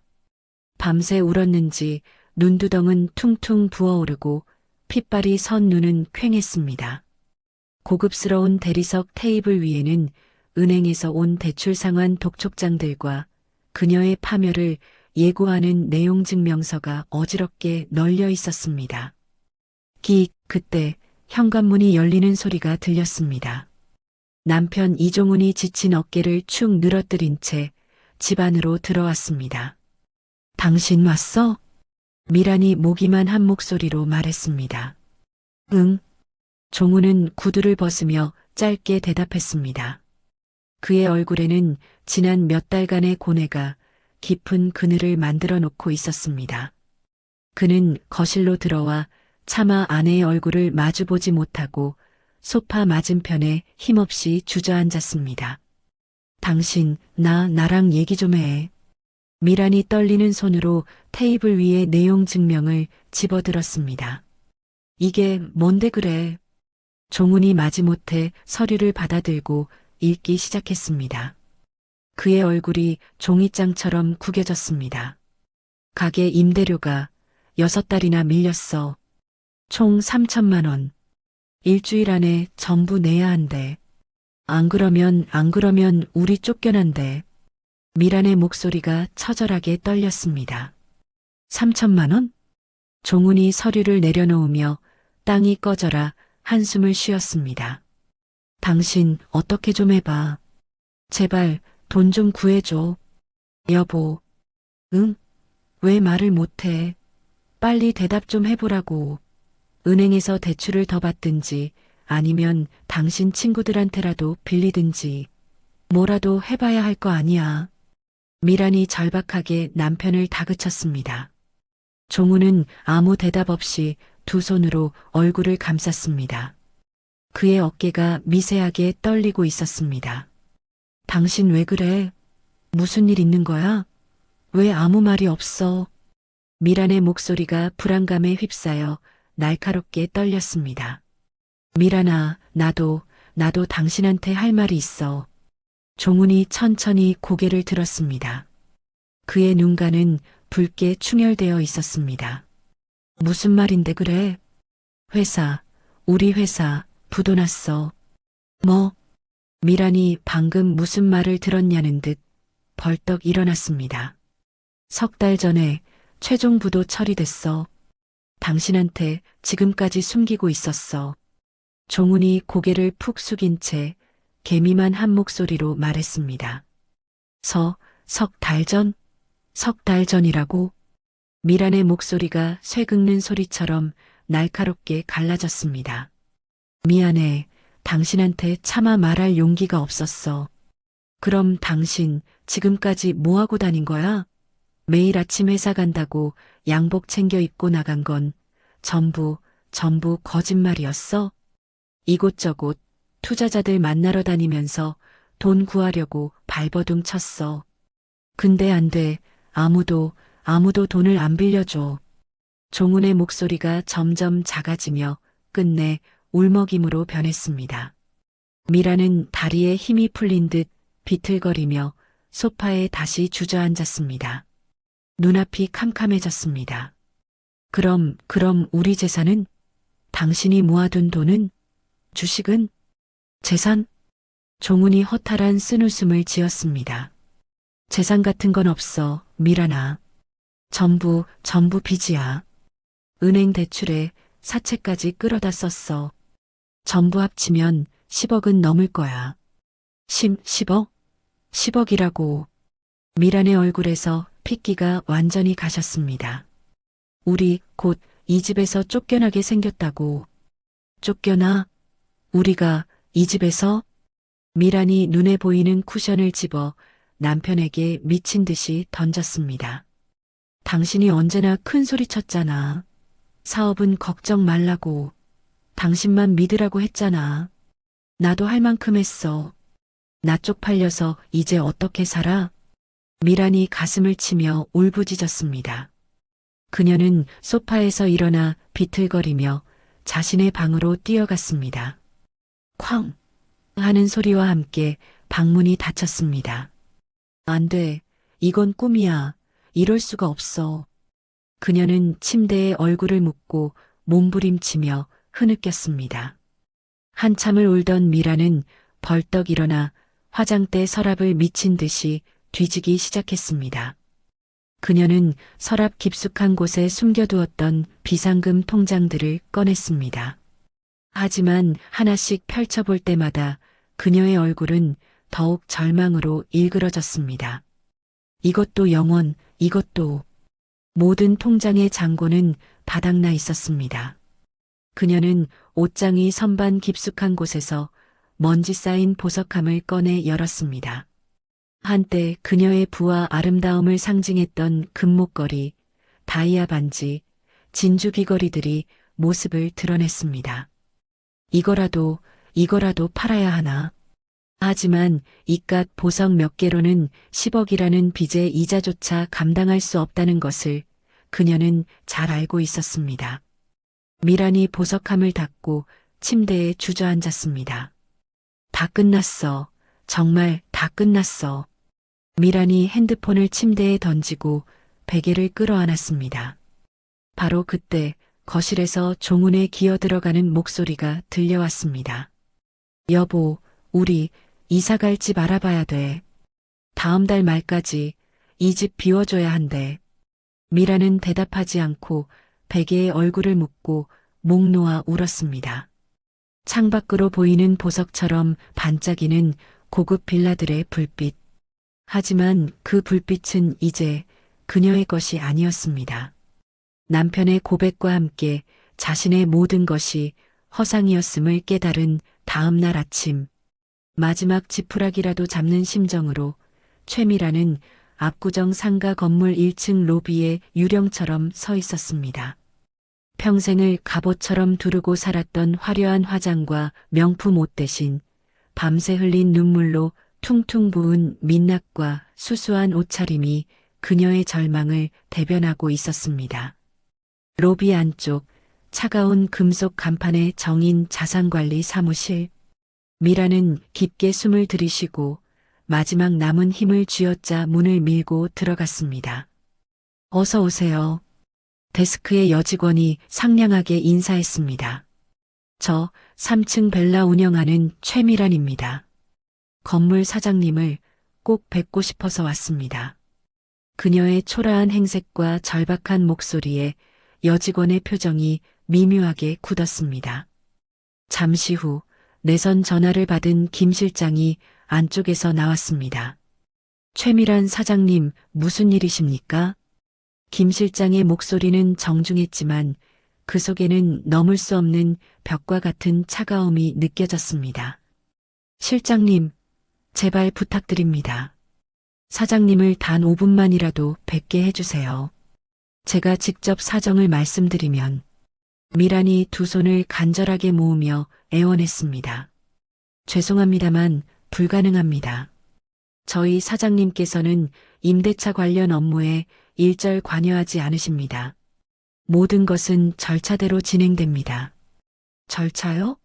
사람이 지금 길바닥에 나앉아 죽게 생겼는데 그깟 절차가 뭐가 중요해요? 궁지에 몰린 미란의 목소리가 높아졌습니다. 사장님, 흥분하지 마십시오. 연체된 임대료 3천만 원을 기한 내에 납부하시면 모든 문제가 해결됩니다. 그 돈이 없으니까 이러는 거잖아요.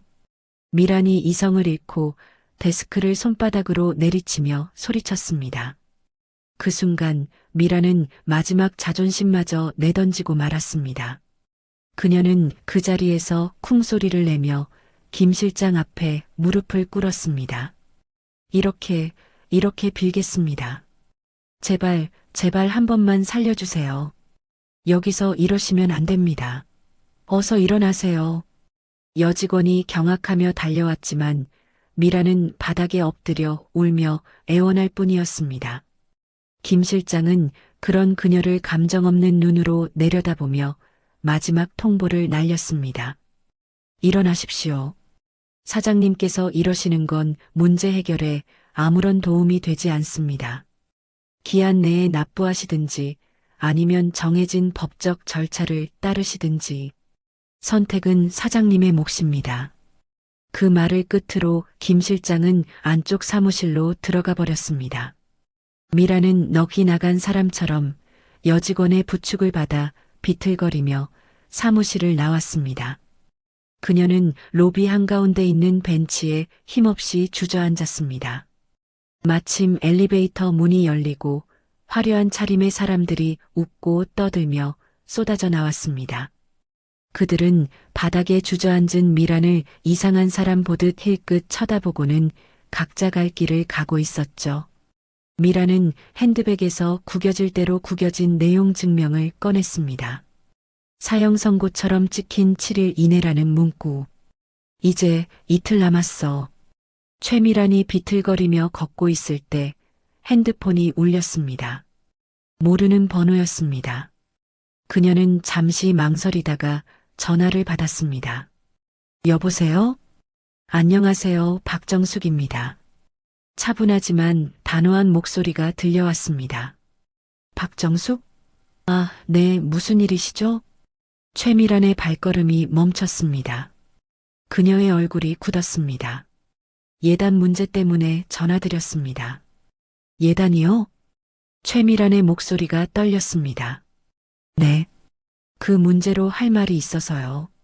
만나서 이야기하시죠. 예단에 대해서 더 할 말이 남았어요? 내일 오후 3시 제가 운영하는 식당으로 오세요. 위치 문자 보내드리겠습니다. 이 여자가 그럼 내일 뵙겠습니다. 뚝. 전화가 끊어졌습니다. 최미란이 핸드폰을 내려다봤습니다. 곧 위치를 알려주는 문자가 도착했습니다. 예단? 최미란이 중얼거렸습니다. 그녀의 머릿속에 번개처럼 하나의 생각이 스쳤습니다. 혹시 예단을 준비했다는 뜻인가? 그 생각이 들자마자 미란의 텅 비었던 눈빛이 탐욕의 불씨로 이글거리기 시작했습니다. 그래, 그럴지도 몰라. 자기 딸 결혼이 엎어질까봐 겁이 나서 어떻게든 우리 아들을 붙잡으려고 그래서 내가 요구한 예단을 전부 준비했을지도 모르잖아. 진짜 그 빌라로 대출이라도 받은 거야? 그녀는 며칠 전 자신이 보냈던 예단 목록을 떠올렸습니다. 스위스제 명품 시계, 이탈리아제 명품 가방들, 순금 반지. 전부 현금화하기 좋은 것들이었습니다. 저것들만 받아서 받자마자 바로 팔아버리면 3천만 원은 우습지. 그걸로 가게 임대료 맞고 남은 돈으로 급한 빚부터 해결하면 그래, 한숨 돌릴 수 있어. 최미란의 입가에 희미한 미소가 번졌습니다. 그래, 꼭 받아야 해.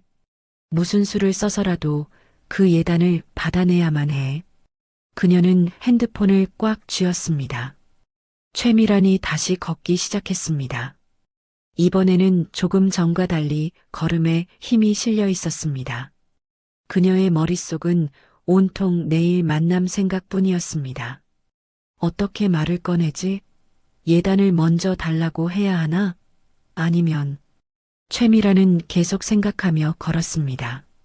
거리의 불빛이 그녀의 얼굴을 비쳤습니다. 그 얼굴에는 절박함과 간절함이 뒤섞여 있었습니다. 벼랑 끝에서 마지막 동아줄이라 믿었던 전화를 받은 다음 날 오후, 최미란은 며칠 만에 처음으로 화장대 앞에 앉았습니다. 그녀는 밤새 퀭해진 눈가를 두꺼운 화장으로 필사적으로 가리고 가장 값비싸 보이는 옷을 꺼내 입었습니다. 약속 장소인 정숙이네 밥상 안에는 정숙과 지혜가 조용히 앉아 있었습니다. 테이블 위에는 따뜻한 찻잔 2개가 놓여 있었고 정숙은 담담한 표정으로 창밖을 바라보고 있었습니다. 그녀의 옆자리에 앉은 지혜의 얼굴에는 긴장감이 역력했습니다. 엄마, 괜찮겠죠? 지혜가 작은 목소리로 말했습니다. 괜찮아. 아무 걱정 말고 엄마 옆에만 있어. 엄마가 다 알아서 할게. 정숙이 딸의 손을 따뜻하게 하지만 단단히 잡아주었습니다. 잠시 후 문이 열리고 굳은 표정의 현수가 먼저 들어왔습니다. 그의 뒤로 잔뜩 힘을 준 미란이 고고한 표정으로 따라 들어왔습니다. 미란의 얼굴은 수척했지만 그 눈빛만큼은 예단이라는 목표물을 향한 탐욕으로 날카롭게 번뜩이고 있었습니다. 어서 오세요. 앉으시죠. 정숙이 자리에서 일어나지 않은 채 조용히 말했습니다. 그 차분함이 오히려 상대를 압도하는 기운을 뿜어냈습니다. 오늘 제가 이렇게 뵙자고 한 이유는 정숙이 먼저 입을 열었습니다. 어머님 정말 죄송합니다. 현수가 무거운 목소리로 고개를 숙였습니다. 미라는 그런 아들을 한심하다는 듯 쳐다보며 아무 말 없이 팔짱을 끼고 앉아 있었습니다. 제 딸 지혜에게 보낸 예단 목록과 그 안에 담긴 모욕적인 문자 메시지 때문입니다. 저는 오늘 최미란 씨에게 직접 사과를 받기 위해 이쪽으로 오시라고 말씀드렸습니다. 정숙이 미란의 눈을 똑바로 응시하며 말했습니다. 뭐라고요? 사과? 예단을 준비해서 부른 게 아니고. 엄마. 현수가 미란을 보며 어이없다는 얼굴로 쏘아붙였습니다. 어머, 얘 좀 봐. 내가 뭘 잘못했는데? 그때까지 입을 다물고 있던 미란이 갑자기 비꼬는 듯한 목소리로 입을 열었습니다. 엄마, 제발요. 현수가 경악하며 어머니를 쳐다봤습니다. 어디서 소리를 질러. 시댁에서 예단 좀 준비하라는 게 그게 그렇게 죽을 죄야? 미란의 목소리가 점점 커졌습니다. 어머님, 예단 목록도 문제지만 저희 어머니를, 저희 집안을 모욕하신 게 가장 큰 문제입니다. 참고 있던 지혜가 마침내 고개를 들며 말했습니다. 모욕? 내가 언제? 없는 걸 없다고 사실대로 말해준 게 모욕이니? 빌라 보증금이라도 빼서 마련하라고 하셨잖아요. 월세 사는 세입자라고 비웃으셨잖아요. 지혜의 목소리가 분노로 떨렸습니다.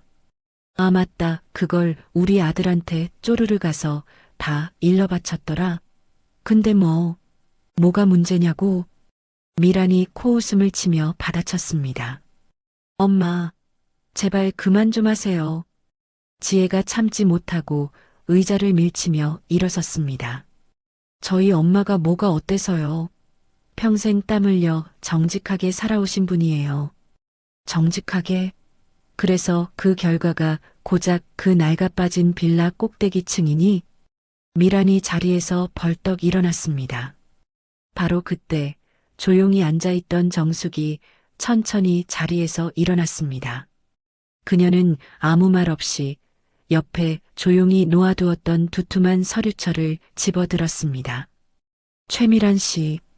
정숙의 차분하고 나지막한 목소리가 소란스러웠던 방 안의 공기를 순간적으로 얼어붙게 만들었습니다. 미란이 고개를 돌려 정숙을 쏘아보았습니다. 계속 말씀하세요. 어디 더 하실 말씀 있으시면 마저 들어보죠. 정숙이 서류철을 테이블 위에 탁 소리가 나게 내려놓으며 말했습니다. 당연히 할 말 있지. 우리 현수는 당신네 같은 이런 궁상맞은 집안으로 장가 보낼 수. 궁상 맞다고요? 정숙이 미소를 지으며 서류철을 펼쳤습니다. 그럼 이건 뭘까요? 그녀가 서류 한 장을 꺼내 테이블 위 미란의 앞으로 미끄러뜨렸습니다. 벨라 부티크 임대차 계약서. 선명하게 찍힌 글씨에 미란의 얼굴이 그대로 굳었습니다. 이게 지금 뭐예요? 최미란 씨께서 압구정에서 아주 멋지게 운영하고 계시는 가게, 그 계약서입니다. 정숙이 차분하게 말했습니다. 그게 왜 당신한테서 나와? 미란의 목소리가 불안하게 떨렸습니다. 정숙은 대답 대신 다른 서류들을 차례로 테이블 위에 던지듯 놓았습니다. 임대료 연체 독촉장 1차, 2차, 3차, 그리고 부동산 명도 요구 최종 통지서. 미라는 테이블 위에 놓인 서류들을 보며 자기도 모르게 뒷걸음질 쳤습니다. 압구정 그 상가 건물, 주인이 바로 접니다. 정숙의 목소리는 조용했지만 천둥처럼 방 안을 울렸습니다. 순간 방 안의 모든 소리가 멈췄습니다. 현수도, 지혜도, 그리고 미란도 모두가 숨을 죽였습니다. 미란은 입을 벌린 채 믿을 수 없다는 눈으로 정숙을 바라봤습니다. 뭐라고요? 방금 뭐라고? 건물주가 저라고요. 최미란 씨가 월세를 6개월이나 밀리신 바로 그 건물이요. 거짓말. 거짓말이야. 미란이 고개를 미친 듯이 저었습니다. 거짓말이 아닙니다. 정숙이 마지막 서류를 꺼내 들었습니다. 여기 건물 등기부등본입니다. 직접 확인해 보시죠. 서류가 미란의 앞으로 밀려왔습니다. 미란이 귀신에 홀린 사람처럼 떨리는 손으로 서류를 집어들었습니다. 소유자 란에 또렷하게 박혀있는 이름 석자. 수. 이럴 수가. 미란의 다리에서 힘이 쭉 빠졌습니다. 그녀는 옆에 있던 의자를 붙잡고 겨우 몸을 가눴습니다. 어머니. 현수가 황급히 어머니를 부축했습니다. 아, 그리고 참고로 말씀드리자면 그 건물 하나만 제 것이 아닙니다. 정숙이 말을 이었습니다. 강남에, 서초에, 여기저기 자잘하게 좀 있습니다. 궁금하시면 목록이라도 다 뽑아드릴까요? 미라는 아무 말도 하지 못했습니다. 넋이 나간 얼굴로 멍하니 서 있을 뿐이었습니다. 낡은 빌라 보증금이라도 빼서 예단이나 마련하라던 그 패기는 어디 가셨습니까? 세입자라고 사람을 벌레 보듯 비웃으시더니 정숙의 목소리에 처음으로 얼음 같은 냉기가 실렸습니다. 미라는 결국 의자에 주저앉고 말았습니다. 그녀의 얼굴은 새하얗게 질려 있었습니다. 죄송합니다. 정말 죄송합니다. 현수가 정숙과 지혜를 향해 깊이 고개를 숙였습니다. 저희 어머니가 정말 큰 죄를 지었습니다. 현수 씨. 지혜가 떨리는 목소리로 현수를 불렀습니다. 나 이제 정말 못하겠어. 정말 더는 못하겠어요. 지혜야. 현수 씨, 미안해요. 우리 그냥 여기까지인 것 같아요. 지혜가 자리에서 일어섰습니다. 정숙이 딸의 어깨를 가만히 감싸 안았습니다. 어머님. 현수가 애원하는 눈빛으로 정숙을 바라봤습니다. 현수군, 이만 어머니 모시고 가요. 정숙이 서류들을 챙기며 말했습니다. 정말 죄송합니다. 제가 대신 벌 받겠습니다. 현수가 그 자리에 무릎을 꿇었습니다. 일어나요. 현수 씨 잘못 아니에요. 지혜가 끝내 눈물을 닦으며 말했습니다. 정숙과 지혜는 더 이상 뒤돌아보지 않고 방을 나갔습니다. 문이 닫히는 소리가 조용히 울렸습니다. 방 안에는 무릎 꿇은 아들 현수와 모든 것이 무너져 내린 최미란, 단 두 사람만 남았습니다. 한참을 테이블에 엎드려 흐느끼던 최미란이 천천히 고개를 들었습니다. 눈물로 얼룩진 그녀의 얼굴에는 더 이상 슬픔이나 후회는 보이지 않았습니다. 대신 모든 것을 속았다는 분노와 억울함이 이글거리기 시작했습니다.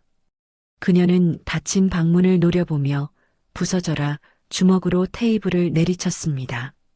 뭐야? 결국 예단 준비해서 부른 게 아니었어? 그럼 뭐야? 자기가 얼마나 부자인지 나한테 자랑하려고, 나 망신 주려고 일부러 여기까지 부른 거냐고. 그녀의 절규가 텅 빈 방 안을 울렸지만 대답은 돌아오지 않았습니다. 현수는 그 모든 것을 들으면서도 무릎을 꿇은 채 고개를 들지 못했습니다. 어머니의 마지막 발악이 남은 한 톨의 희망마저 제로 만드는 것 같았습니다. 그렇게 일주일의 시간이 흘렀습니다. 한남동의 호화로운 고급 빌라 앞에 그 위용과는 어울리지 않는 작은 이삿짐 트럭 한 대가 초라하게 서 있었습니다. 이삿짐 기사 2명이 마지막 남은 짐들을 묵묵히 트럭에 싣고 있었죠. 잠시 후 빌라 입구에서 미란이 모습을 드러냈습니다. 색이 바랜 낡은 점퍼에 편한 바지 차림. 불과 석 달 전만 해도 머리부터 발끝까지 명품으로 휘감고 다니던 그녀의 화려한 모습은 온데간데 없었습니다. 기사님, 여기 이 박스도 실어주세요. 미란이 기사에게 말했습니다. 그녀의 목소리에는 삶의 모든 의욕을 잃은 듯한 깊은 공허함이 배어 있었습니다. 네, 알겠습니다. 기사가 박스를 번쩍 들고 트럭으로 향했습니다. 곧이어 남편 종훈이 집 안에서 마지막 짐 상자를 들고 나왔습니다. 그의 얼굴 역시 수척하고 지쳐 보이기는 마찬가지였습니다. 여보, 이게 진짜 마지막이야. 그래. 미란이 텅 빈 눈으로 고개를 끄덕였습니다. 그때 현수가 작은 캐리어 하나만을 끌고 빌라 안에서 나왔습니다. 그는 부모님 쪽은 쳐다보지도 않고 마치 남남이라는 듯 곧장 트럭 쪽으로 걸어갔습니다. 현수야. 미란이 애타는 목소리로 아들을 불렀습니다. 현수는 아무 대답 없이 캐리어를 트럭 짐칸에 던지듯 실었습니다. 고객님, 짐 다 실었습니다. 이제 출발할까요? 기사가 운전석에 오르며 물었습니다. 네, 출발해주세요. 종훈이 힘없이 대답했습니다. 트럭이 육중한 엔진 소리를 내며 천천히 움직이기 시작했습니다. 미라는 떠나지 못하고 자신이 살던 빌라를 마지막으로 한 번 더 돌아보았습니다. 계절마다 최고급 꽃으로 장식되던 화려한 로비, 외제차들로 가득 찼던 넓은 주차장, 햇살을 바다 빛나던 고급스러운 대리석, 외관. 이 모든 것이 이제는 두 번 다시 돌아올 수 없는 꿈결 같은 과거가 되어버렸습니다. 여보, 이제 그만 가자. 종훈이 미란의 팔을 잡았습니다. 세 식구는 아무 말 없이 마치 장례 행렬처럼 이삿짐 트럭의 뒤를 따라 걷기 시작했습니다. 1시간쯤 지났을까요? 트럭은 화려했던 강남을 벗어나 낯익지만 낯선 동네로 들어섰습니다. 구불구불한 골목길, 낡고 낮은 건물들. 미란의 눈이 공포에 질린 듯 커졌습니다. 여기는? 트럭은 이내 익숙한 낡은 빌라 건물 앞에서 멈춰 섰습니다. 바로 석 달 전 미란이 경멸과 조소를 가득 담아 쳐다보았던 박정숙이 사는 바로 그 동네, 그 빌라 건물의 맞은편이었습니다. 미란의 다리에서 힘이 쭉 빠져나갔습니다. 왜 하필 여기야? 왜 세상에 많은 곳 중에 하필 여기냐고. 이 동네가 보증금이 제일 싸. 보증금 500에 월세 40만 원. 이것도 내가 사정사정해서 겨우 구한 집이야. 종훈이 깊은 한숨을 내쉬었습니다. 그래서 반지하예요? 트럭에서 내린 현수가 감정 없는 목소리로 물었습니다. 종훈이 아들의 눈을 보지 못한 채 고개를 푹 숙였습니다. 기사들이 짐을 내리기 시작했습니다. 미라는 멍하니 그 자리에 서서 골목을 바라봤습니다. 몇 달 전 자신이 최고급 외제차에서 내려 이 동네를 벌레 보듯 쳐다보던 기억이 떠올랐습니다. 고작 이런 동네에 살아? 라며 정숙을 비웃었던 자신의 오만한 얼굴이 떠올라 견딜 수가 없었습니다. 고객님, 짐 어디로 날라드릴까요? 저기 보이는 계단으로 내려가면 바로 문 하나 있습니다. 종훈이 골목 안쪽 땅으로 꺼지는 듯한 계단을 가리켰습니다. 미라는 마지못해 축축하고 어두운 계단을 한 칸씩 내려갔습니다. 퀴퀴한 곰팡이 냄새가 코를 찔렀습니다. 좁은 방 하나, 작은 부엌, 그리고 화장실이 전부인 공간. 창문은 있었지만 그 창문 너머로는 지나가는 사람들의 발과 더러운 길바닥만 보일 뿐이었습니다. 여기가 이제 우리 집이야? 미란이 떨리는 목소리로 물었습니다. 현수는 말없이 방 구석에 자신의 캐리어를 놓았습니다.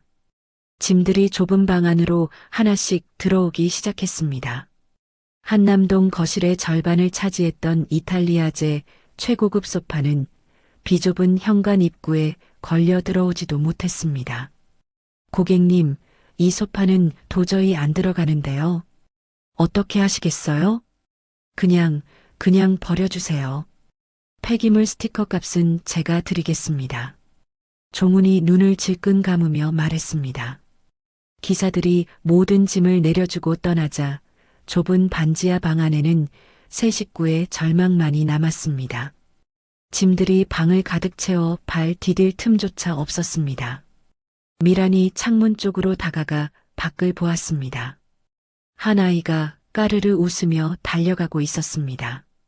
그 아이의 웃음소리가 미란에게는 지옥의 소리처럼 들렸습니다.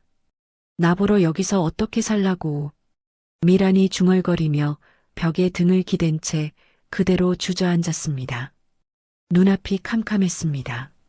엄마, 저 내일부터 편의점에서 야간 아르바이트 시작해요.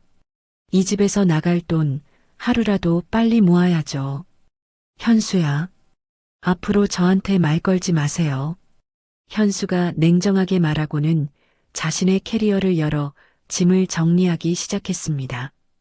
종우는 부엌 구석에 쪼그려 앉아 머리를 감싸쥐었습니다. 미라는 멍하니 창문을 통해 밖을 바라봤습니다. 골목 저편으로 박정숙이 사는 깨끗하게 페인트 칠된 빌라 건물이 보였습니다. 저 집을 비웃었었지 저깟 낡은 빌라라고 초라하다고. 미란의 눈에서 후회의 눈물이 하염없이 흘러내렸습니다. 그녀는 주머니에서 핸드폰을 꺼내 구인 광고를 검색하기 시작했습니다. 동네 반찬 가게 주방 보조 구함, 마트 계산원 구함, 빌라 청소 도우미 구함. 미란이 무릎을 끌어안고 실성한 듯 작게 웃었습니다. 그 웃음은 이내 목 놓아 우는 소리로 바뀌었습니다. 현수는 그 울음소리를 외면하려는 듯 이어폰을 귀에 꽂고 짐을 정리했습니다. 좁은 반지하 방 창밖으로 저녁 해가 기울고 있었지만 그들에게는 한 줌의 햇빛도 허락되지 않았습니다.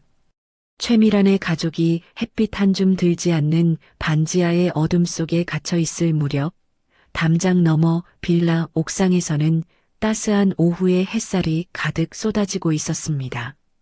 박정숙은 낡은 밀짚 모자를 쓰고 자신이 정성껏 가꾼 작은 텃밭의 화초들에게 물을 주고 있었습니다.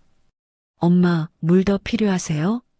계단을 올라온 딸 지혜가 예전보다 훨씬 밝아진 얼굴로 물었습니다. 아니, 괜찮아. 이거면 충분해. 정숙이 환한 미소를 지으며 대답했습니다. 지혜는 빨갛게 익은 토마토를 보며 감탄했습니다. 우와, 엄마, 이거 오늘 저녁에 먹어요. 그래, 그러자꾸나. 정숙이 딸의 머리를 쓰다듬으며 조심스럽게 물었습니다. 요즘은 정말 괜찮은 거니? 응, 엄마. 괜찮아요. 아니, 아주 좋아. 시간이 지나니까 알겠어. 그때 끝내길 정말 잘했다는 거. 다 엄마 덕분이야. 내가 잘 이겨낸 거지. 내가 행복하면 그걸로 됐다. 두 사람은 나란히 서서 정겨운 동네를 내려다보았습니다. 그때 지혜가 아래쪽 골목을 손가락으로 가리켰습니다. 엄마, 저기 마트 앞 좀 봐요. 정숙이 무심코 그쪽으로 시선을 돌렸습니다. 동네 마트 앞에서 낡은 유니폼 앞치마를 두른 최미란이 손님들의 카트를 정리하고 있었습니다. 한때의 화려함은 오간데 없이 삶에 지친 모습이 역력했습니다. 그녀가 무거운 허리를 펴다가 무심코 고개를 들었습니다. 찰나의 순간 옥상의 정숙, 지혜와 허공에서 시선이 마주쳤습니다. 미란의 얼굴이 그대로 굳어졌습니다. 그녀는 마치 유령이라도 본 사람처럼 황급히 고개를 숙이고는 도망치듯 마트 안으로 사라졌습니다. 지혜가 그 모습을 보고 씁쓸한 표정을 지었습니다. 엄마, 화 안 나? 화? 이제 그런 감정도 없어. 정숙이 덤덤하게 말했습니다. 지혜야, 우리가 저 사람에게 복수한 게 아니야. 저 사람이 스스로의 오만함 때문에 스스로를 벌한 거지. 그러니 우리는 우리 할 일 하면서 지금처럼 행복하게 살면 되는 거야. 정숙의 말에 지혜는 고개를 끄덕였습니다. 응, 엄마 말이 맞아. 그래. 이제 저녁이나 맛있게 해 먹을까? 된장찌개 구수하게 끓여줄게. 좋아. 지혜가 토마토를 든 채 한결 가벼워진 발걸음으로 먼저 계단을 내려갔습니다. 정숙은 붉게 물들어가는 노을을 잠시 바라보았습니다. 자신의 소중한 일상을 지켜냈다는 평온함이 밀려왔습니다. 엄마, 빨리 내려와. 응, 지금 간다. 정숙이 계단을 내려가자 집안에서 지혜가 노래를 흥얼거리는 소리가 들려왔습니다. 모녀가 함께 저녁을 준비하는 웃음소리와 그릇소리가 집안을 따뜻하게 채웠습니다. 같은 시각 골목 아래 마트에서는 미란이 마지막 정리를 하고 있었습니다. 그녀는 자신도 모르게 고개를 들어 빌라 옥상을 올려다봤지만 그곳에는 아무도 없었습니다. 깊은 한숨을 내쉰 그녀가 철컹 소리와 함께 마트의 셔터를 내렸습니다. 평화로운 저녁을 맞이하는 동네의 어둠 속으로 그녀의 지친 그림자가 힘없이 스며들었습니다. 오늘 이야기 어떠셨나요? 혹시 끝까지 함께 해주신 분이 계시다면 잘 들었다고 댓글 하나만 남겨주세요. 여러분에게도 따뜻하고 빛나는 날들이 찾아올 거예요. 구독과 좋아요는 다음 이야기를 이어가는 큰 힘이 됩니다. 지금까지 오늘도 사연이었습니다. 더 깊고 따뜻한 이야기로 다시 찾아뵐게요. 편안한 하루 보내세요. 감사합니다.